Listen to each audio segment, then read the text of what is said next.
الله قرآن کې د جنتیانو دعا را نقل کړې ده چې د جنتیانو دعا د خو ډېره قیمتي ده.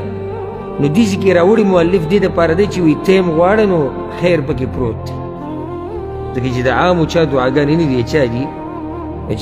جنتیانو یو دعا دا ده، اگر که قرآن کې نور هم شته. سورة التحریم کې ده ربنا اتمم لنا نورنا واغفر لنا انك على كل شيء قدير. اے رب زمونږ پوره که موږ لره رڼا زمونږ. دا دعا به کوم ځای کې غواړي؟ سوچ وکړو رڼا پولي سیرات باندې تېرېدو وخت کې یا ربه پوره که زمونږ دپاره رڼا زمونږ، یعنې دا رڼا را باندې ختمه نه کړي.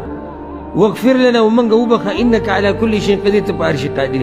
اوس ته دنیا کې دا دعا غواړي، څومره قیمتي دعا ده. یا الله ما ته رڼا پوره کړه، رڼا د څه؟ رڼا د دین، رڼا د هدایت، رڼا د حق. یا الله دا راله راکړه واغفر لنا ومې بخه.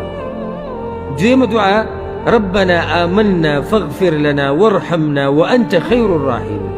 سورة المؤمنون کې دي اے رب زمونږه موږ په تا ایمان راوړی دی، بس بخنه وکړه موږ ته او رحم وکړه په موږ باندې، او ته غوره د رحم کوونکو نه یې.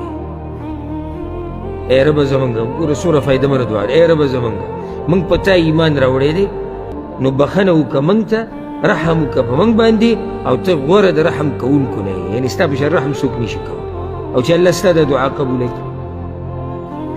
څومره قیمتي دعا ده که نه؟